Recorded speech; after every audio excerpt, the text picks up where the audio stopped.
Assalamualaikum warahmatullahi wabarakatuh. Dalam kesempatan ini saya akan coba jelaskan terkait materi. Jadi kita di AutoCAD sudah masuk ke materi pengolahan profil memanjang dan melintang. Nah, di sini akan saya jelaskan sedikit tentang teorinya. Jadi mohon diperhatikan. Nah, mungkin kita sudah belajar terkait sifat datar ya. Jadi sifat datar itu prinsipnya adalah kita pengukuran beda tinggi antar dua titik ya dengan garis bidik yang horizontal. Nah, umumnya sifat datar ini kita gunakan untuk pengukuran kerangka dasar vertikal. Jadi kita ukur beda tingginya antar titik rangka sehingga kita dapatkan nilai tingginya. Tapi sebenarnya sifat datar juga bisa kita gunakan untuk pengukuran profil. Nah, pengukuran profil itu apa? Ya. Nah, kita biasanya yang mungkin mahasiswa tahu adalah ketika di industri pengukuran terestris yang kita lakukan ya KDH, KDV, detail, outputnya seperti ini ya. Mungkin yang kita tahu adalah pengukurannya detail situasi atau objek-objek yang ada di permukaan tanah ya yang kita petakan ditampilkan di peta, kemudian kontur. Nah, mungkin sampai sini yang diketahui hanya ini di industri, tapi sebenarnya jika kita terjun ke dunia survei pemetaan, produk dari pengukuran topografi itu umumnya ada tiga. Nah, jadi pertama adalah ya kita pengukuran detail situasi kita ukur, pengukuran peta kontur juga kita ukur, dan salah satu lagi adalah pengukuran namanya profil. Nah, ini saya ambil dari internet. Jadi pengukuran profil ini adalah salah satu produk atau hasil yang pasti diminta oleh klien, khususnya untuk pengukuran topografi yang sifatnya itu jalur ya. Misalkan kita melakukan pembuatan jalan raya atau kita melakukan galian untuk pembuatan saluran yang sifatnya memanjang seperti ini. Nah, ini bisa dilihat, ini lihat dari atas ya. Kalau kita pemetaan, nah ini bentuknya jalan, kita lihat dari atas, kita petakan. Nah, selain itu kita juga buat profilnya. Nah, lihat seperti ini ya. Jadi jalannya seperti ini dari kiri ke kanan. Nah, kalau kita naik mobil atau kita melewati, profilnya akan seperti ini, datar terus menurun. Nah, seperti itu. Profil itu sangat-sangat diperlukan di dunia pekerjaan, khususnya di dunia pengukuran topografi, karena nanti akan berkaitan langsung dengan perencanaan, kemudian pengukuran volume, dan juga beberapa hal yang kebutuhannya terkait dengan profil memanjang dan melintang. Oke, jadi tadi saya sebutkan ada dua jenis profil, ada profil memanjang, ada profil melintang. Oke, nanti akan saya coba jelaskan ya. Nah, jadi profil itu sebenarnya adalah gambar irisan permukaan tanah. Jadi profil itu biasanya umumnya berbentuk dua dimensi ya. Dan tujuannya menentukan elevasi titik pada permukaan tanah sepanjang garis tertentu gitu ya. Jadi kita hanya menentukan satu garis. Nah, kita akan menentukan elevasinya saja gitu, sehingga kita akan nanti membentuk suatu profil. Nah, profil sendiri itu ada dua jenis, ada memanjang dan melintang. Oke. Kalau bahasa Inggrisnya memanjang itu adalah long section profile, kalau melintang itu adalah cross section profile ya. Nah, seperti ini ya. Jadi kalau tadi kita jalan, nah misalnya jalan ini yang dari awal kita jalan P1, P2, P3, P4. Nah,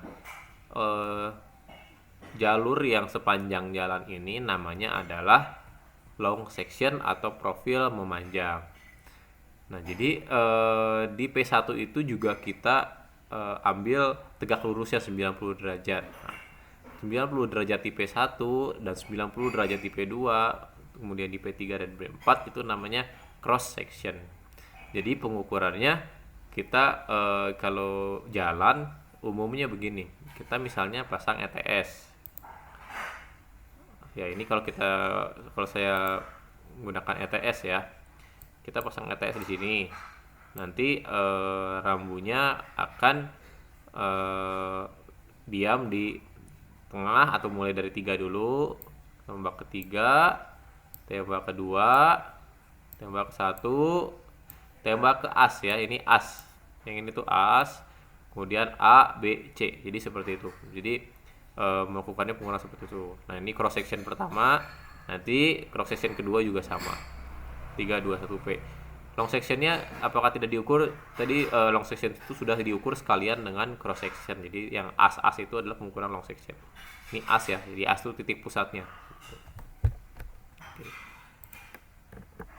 Nah profil memanjang adalah profil yang memanjang searah dengan sumbu proyek.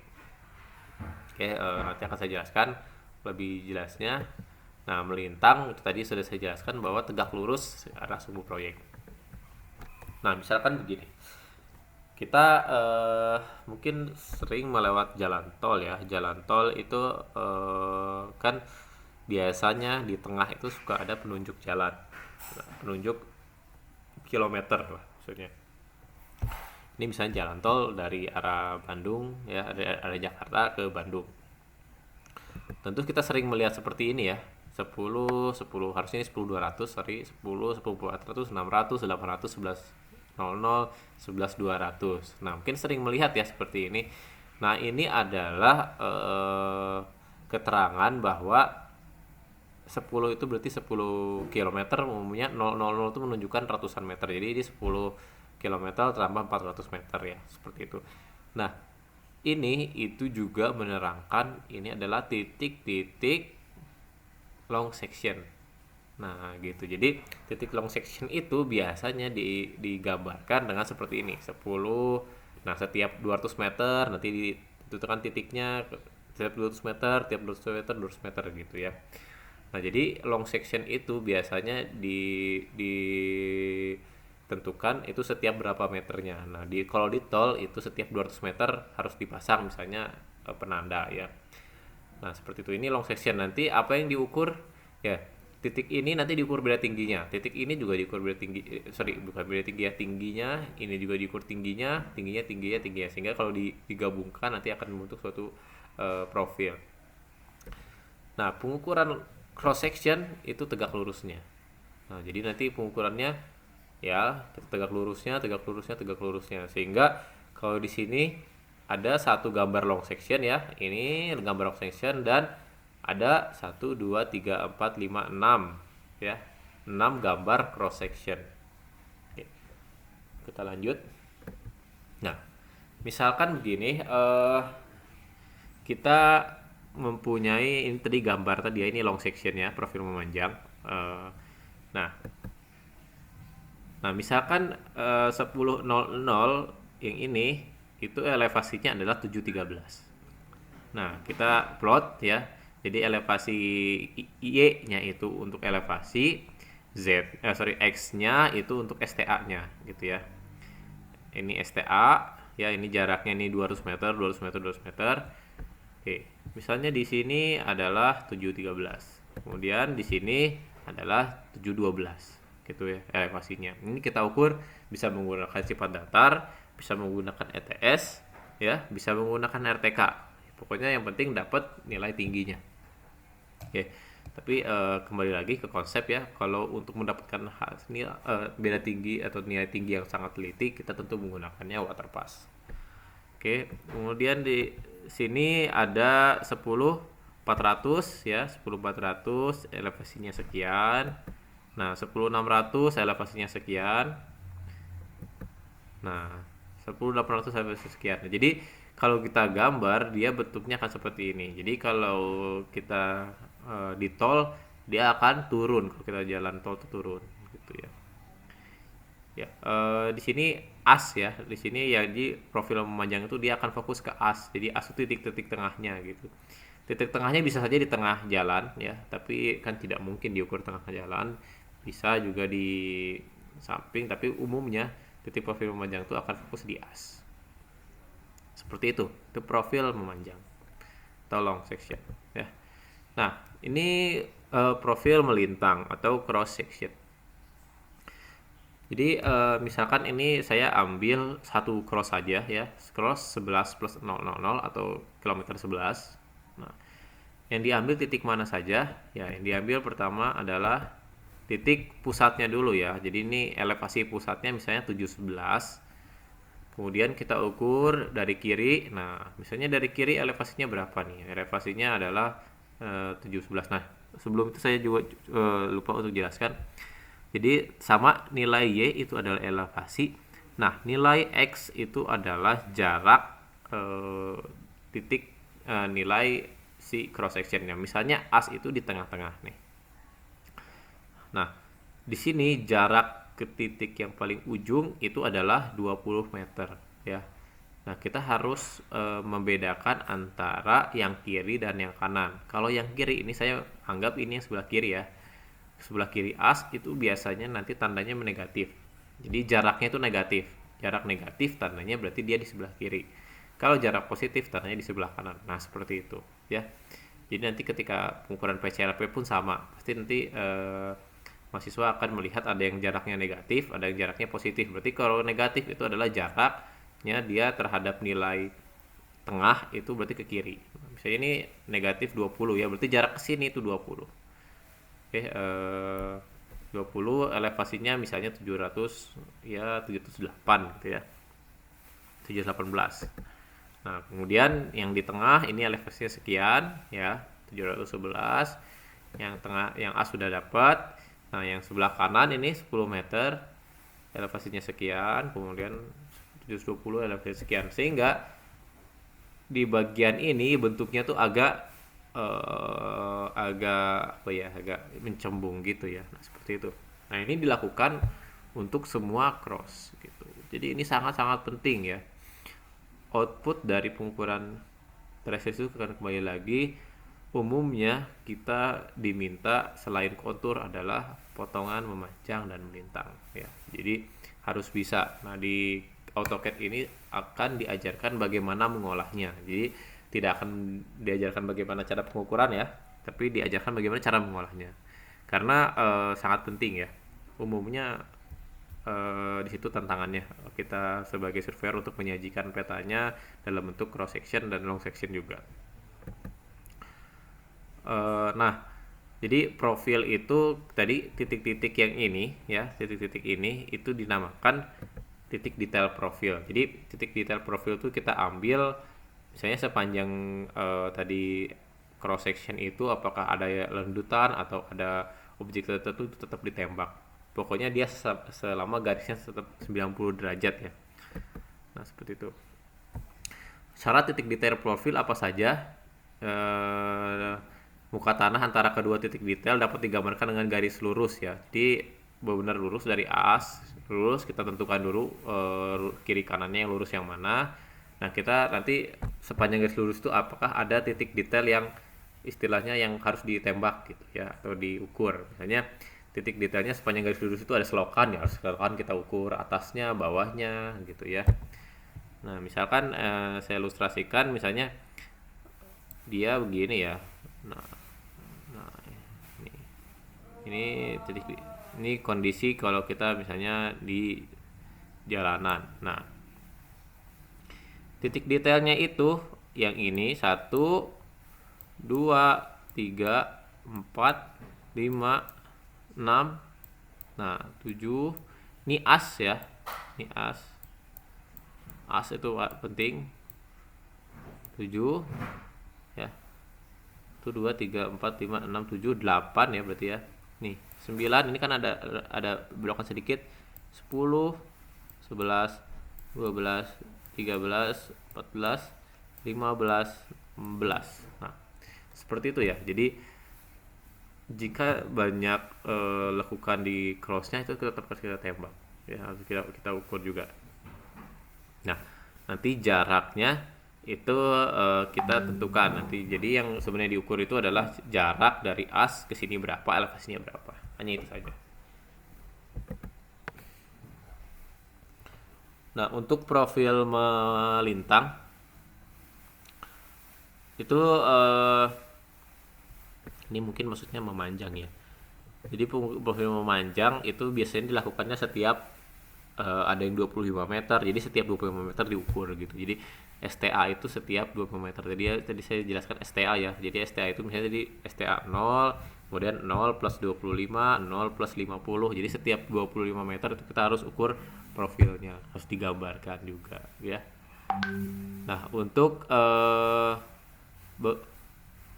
daerah belokan, nah itu belokan biasanya ada ditambahkan gitu. Jadi kalau belokan itu misalkan di sini ya, ini kalau belokan ini STA 25, ini STA 50 ya. Nah, biasanya belokan itu harus ditambahkan di tengah-tengahnya. Nah, itu ya. Itu nanti dipelajari di survei rekayasa. Di belokan itu biasanya ada tambahan STA-nya di sini ya. Kemudian jadi ada daerah-daerah titik khusus juga harus diukur gitu ya. Misalkan kita mengukur jalan, nah di bagian jalannya ternyata ada yang lubang. Nah, lubang itu juga harus diukur. Oke. Nah, biasanya si long section itu nanti bisa sesuai dengan keperluan sebenarnya ya, untuk panjangnya biasanya ada yang 20 meter, ada yang 50 meter, ada yang dia tidak menggunakan 25-50, pokoknya selama masih lurus itu ya sudah 2 STA saja gitu. Kalau sudah belokan, sudah ada tanjakan baru itu. Jadi prinsipnya juga fleksibel, hanya umumnya sesuai pengalaman ya setiap 25 meter itu harus diukur titik long sectionnya dan cross sectionnya. Pengukuran profil sendiri itu ada jarak mendatar ya, datanya hanya 2, jarak mendatar dan ketinggian, udah 2 itu saja ya. Makanya nanti di PCLP ya, nanti kita akan belajar mengolah itu ya, datanya hanya 2, hanya jarak dan tinggi ya.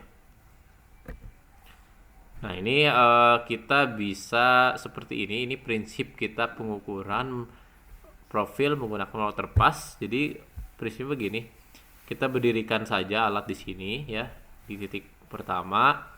Nah, kemudian kita berdirikan, ini contohnya misalnya profil melintang ya.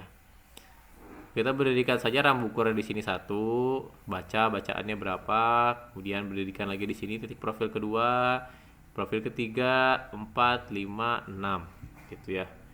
Nah, nanti kan jaraknya bisa diketahui dari jarak optis ya. Jarak optis itu masih ingat bahwa jarak optis itu adalah jarak benang atas kurang benang bawah dikali 100. Nah, itu jaraknya ya. D-nya jaraknya benang atas kurang benang bawah kali 100.